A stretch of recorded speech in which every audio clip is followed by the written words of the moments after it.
So many people are walking through their life looking backwards, looking at their past, and reusing that same information to create their future. In today's episode, let's use our past as a lesson to create a new, empowered future that doesn't rely on those same thought patterns and beliefs. Let's go get that nugget.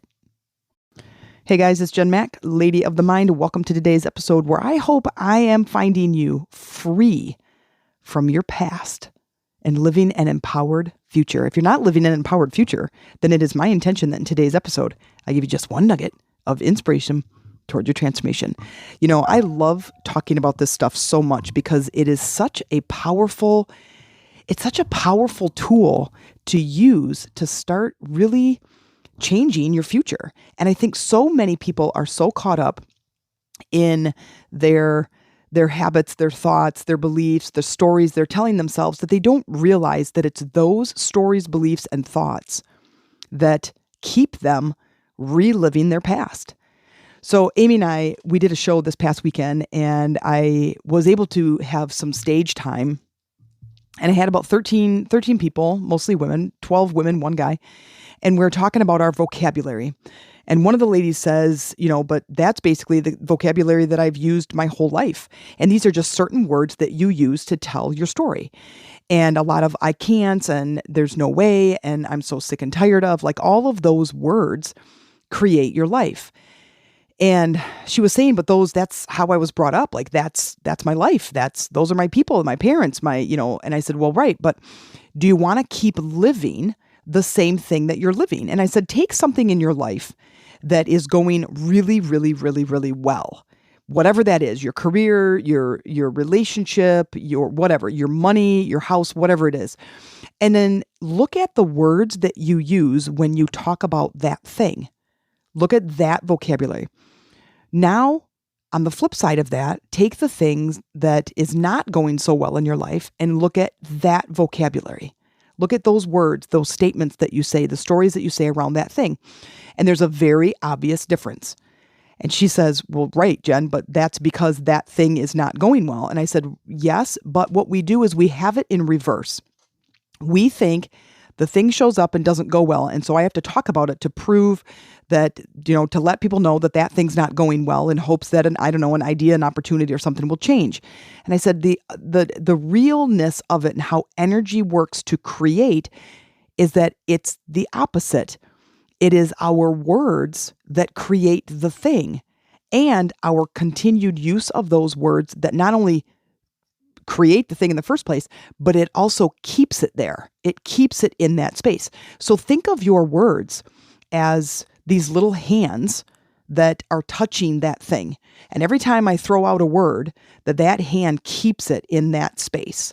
It keeps it there. And if I want it to change or morph into something else or get better or go away, then I need to use different words. And so today we're talking about breaking free. We're talking about letting go of the things in the past. A couple of years ago, I read the book called The Map.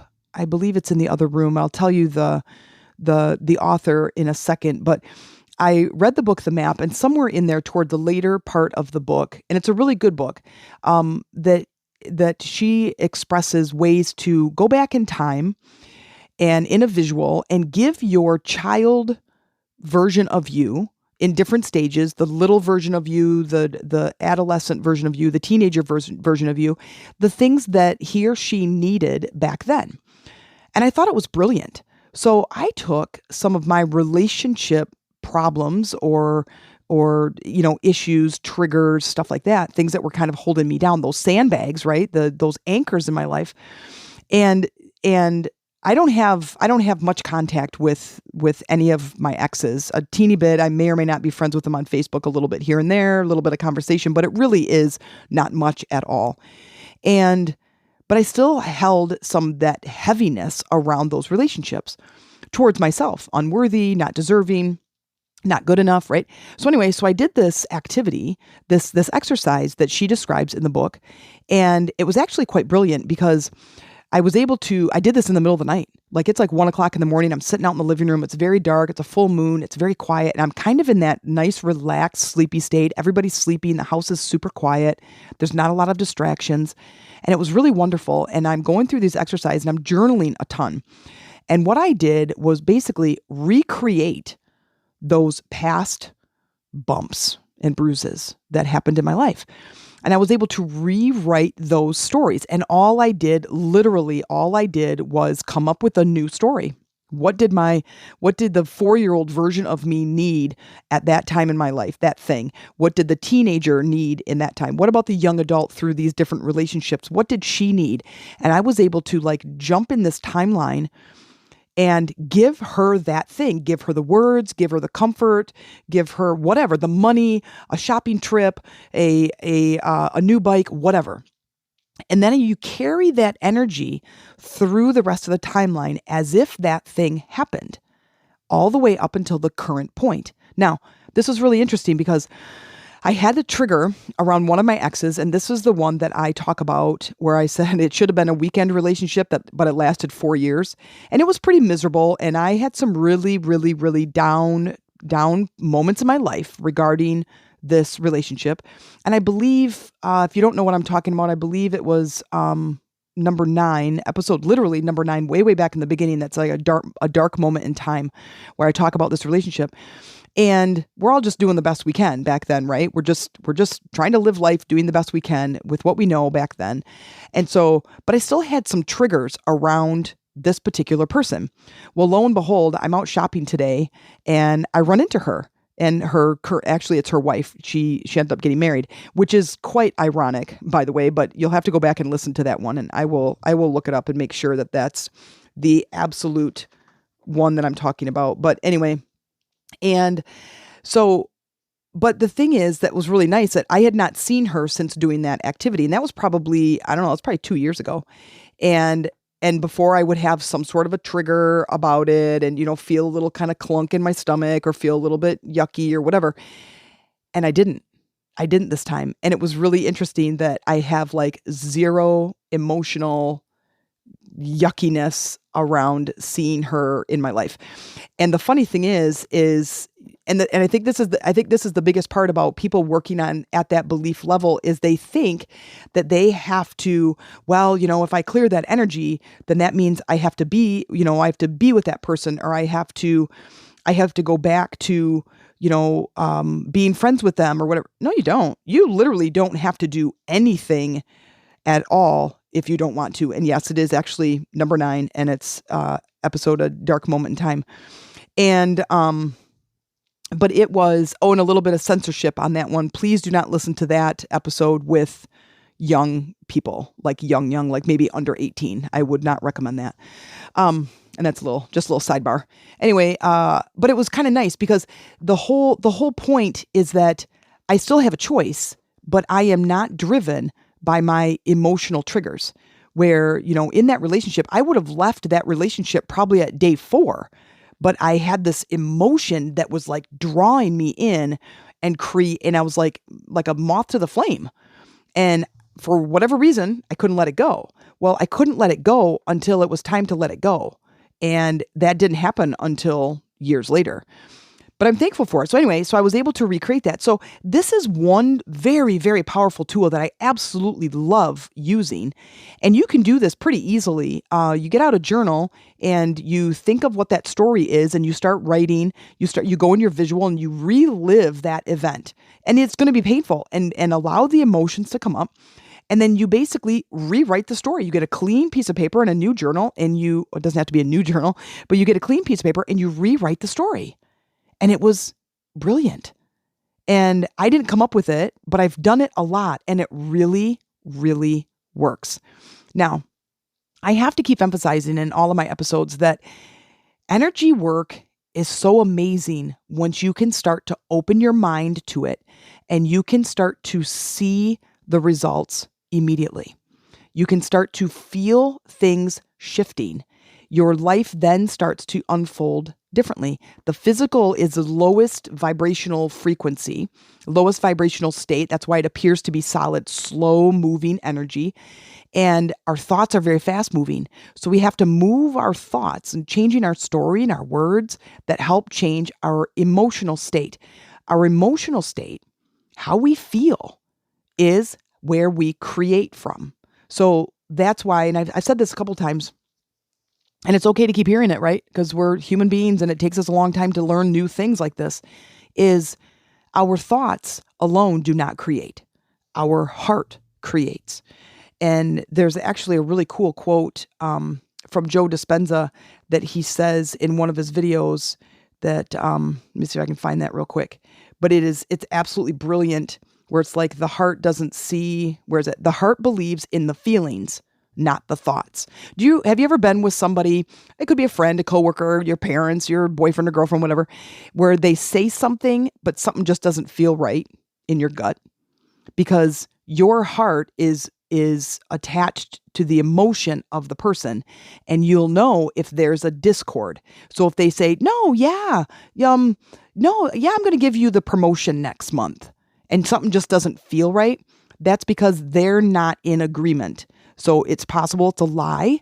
It's possible that maybe they believe what they're going to do, but it's not in congruence with what they're actually saying. So the heart and the head are not in alignment. And sometimes if you've been in a relationship where there's been some infidelity going on, and it's like just somewhere in your body, you're like, I just know that that's not the truth. I just know it. You're probably right. And it's hard and it's painful and it's icky, but it's probably true, because our heart is what feels. Our heart can sense the energy. I say this to my 15-year-old all the time. We have such a great relationship, and I feel like we talk really openly.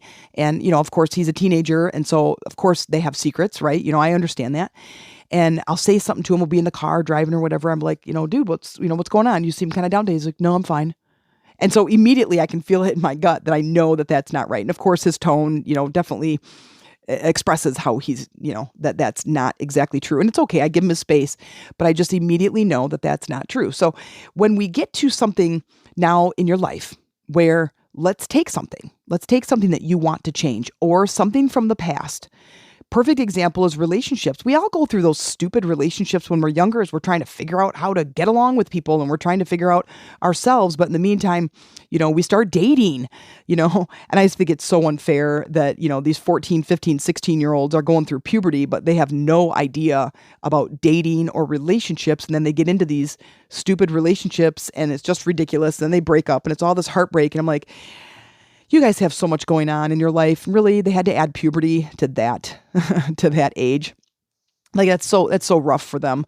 But anyway, so you take a relationship and something that has caused some real pain, whether it was a breakup or anything, and it has caused some real pain. But then you do that a couple of times, then all of a sudden you start to develop a belief around that thing, and that becomes a new thought pattern. And in that new thought pattern, you're saying things like relationships are hard. I used to teach about relationships from stage, and that was my opening line. How many of you in here think relationships are hard? And 85% of the people are raising their hands, and the other 15% don't have relationships. And so all these people that raise your hands, and I said, and where did you get that belief from? And they're like, well, my parents are divorced, or, I've had, 6 other relationships and they all failed and whatever. And I said, if you believe that they're hard, you're doing it wrong. And that's everything. You're doing the relationship wrong. And of course, this talk was all about relationship techniques and learning about each other. But you're doing it wrong, but you're also thinking about it wrong. So I could have taken the same thing, and I could have taken that same mentality and that same thought pattern and kept taking it into my other relationships. And I had some pretty bad relationships. But guess what I have now? Now I have an amazing relationship with a wonderful woman that has helped me to create a beautiful family. And I wouldn't have gotten that if I would have had that belief that relationships are hard. Now, where do you get your beliefs from? Well, we put our beliefs on things because that part of our brain has to make sense of things. So when we see something, our brain has to immediately identify it, decide if it's good or bad, if it's going to hurt us or not. And then it creates a story. Oh, I know what that thing is because I have this past experience with it. So then there's no fear there.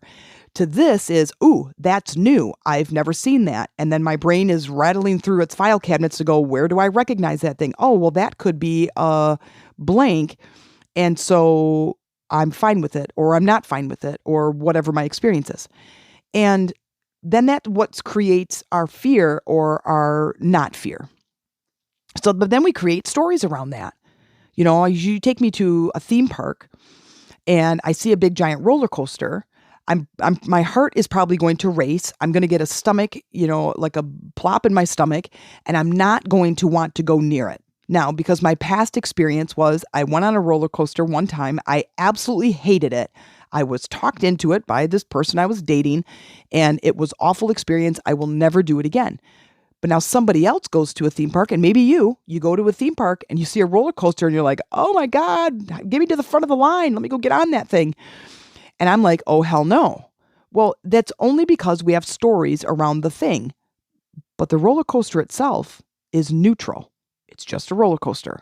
It's meant for fun, right? It's meant to have like this safe experience of fear, but then it's fun, right? It's this big adrenaline thing. For me, it was 100% fear. I hated every minute of it. And I hated every minute of it afterwards when the person I was dating then made fun of me about it to our friends. That was awesome. Anyhow, so what do we do? Well, first of all, the very first thing is you can go back in your past and you can recreate the story. Like that is very powerful. I would recommend doing that. I do that with my clients. It's super, super powerful and it's super fun to come up with a new story. The next thing you can do is to stop telling the pain. Stop using the vocabulary that is keeping it there. So how do we do that? Well, first of all, you need to know what your vocabulary is. So you get your journals out and you write about that thing. Here's this thing that I'm bugging about, and I'm going to write all of my beliefs about it down. What do I believe about money? What do I believe about relationships? Let's say you say this, okay, relationships are hard. And let's say you find that you're saying that throughout. But it's really difficult. It's really tough to maintain a good, solid relationship. They start out great and then they become stagnant and boring, and you start seeing that side of people that you just don't like, or their behavior starts to change, right? Whatever your belief is. So you write all these things down. Well, then in there is where you're looking at your vocabulary. And then you say, if I were to start, let's say, erase the relationship and I were going to create a new relationship, would these be the words I would use? And most likely they're not. The vocabulary, if you look at the feeling of each of the sentences and all of the words that you're using, are they more negative or more positive? Are they more uplifting and inspirational? Or are they more degrading and kind of bummer-like? Well, if they're more bummer-like, then now we need to change them. We need to turn the ship around. If you're heading south and you want to be going west and you read it on the compass that says, oh yeah, these words are bad, we're heading west and we want to be going south, well, somewhere in there you have to stop. So that's my acronym, STOP, stop telling our pain, or stop telling our problem. So stop talking about the problem of the relationship or of the career, of the money, or of the health, whatever. Stop talking about it. I said this in the talk when we were there this weekend, and they're like, how do you do that? How do you stop talking about it? I said, well, you got to be aware. Anytime there's new change coming, this is the waking up process. This is the time in your life when you're coming up against the same struggles that you've been coming up against for years. Now is the time to change. It's the time to wake up. We keep hearing the lesson appears until the lesson is learned. Well, that in that lesson, its purpose is to wake you up. It's to light your fire within you to begin to be the greater version of yourself. Now, I don't know about you, but that is so exciting to me. A greater version of me, like I don't know. I feel like I'm doing pretty good. I'm definitely better than I was 20 years ago, and certainly better than I was 40 years ago. And I feel like I'm a better person, but I'm going to keep stepping into that because I don't want to limit myself, There could be more of things in my life, or more people, more impact, more people to reach, more ways to elevate the planet. That's my purpose. Well, I want to keep going. And it's kind of exciting. It's kind of exciting. You go on vacation, you're like, wow, this resort's really sweet. All these things to do. And we had such a great time. And then you go, where else can we go? What else can we do? And I like to look at my life like that. What else can I do? And that's where life starts getting really creative and really exciting. So recreate, go back in the past, tell those stories differently, use new words. The next one is stop telling our pain, stop telling our problems, and stop using that vocabulary and start using new vocabulary. This is a part of breaking up the old beliefs and thought patterns and creating a new empowered future. What else can you do? So now it's about the third step is choosing new thoughts and new words and new beliefs. I think the biggest lesson to learn is that it's in our beliefs that create our life. Our beliefs are creative. So think of it as you're standing in a sculpting with a sculpting program in front of you, and here's all these templates, and you have this blank slate, and you can grab and drag and drop these different templates and create this scene. Most likely, you're going to want to create something that's beautiful, something that's cohesive, something that looks amazing, that resonates with you. And you're going to pull in trees and sunshine and a house and money and a beautiful family and a bunch of hearts and stars and a beautiful, a car. And you're not going to create lack or scarcity or a checking account that has 17 cents in it or an angry relationship or bratty kids. So why do we do that in our life? Because we think that we're limited. We think that we're limited. That is a big mistake. And what I'm trying to do is taking all of these metaphysical concepts, all this energy, this quantum physics, all these things that I study, and break them down into bite-sized pieces to impact your life in a big way. It's taking something that is complex and making it something that's easily understandable with a really nice, wrapped up in a little package with a nice tool that says, here, try this, and start seeing how it changes. So how do we apply this? Well, first of all, let's embrace change. Change is going to happen no matter what.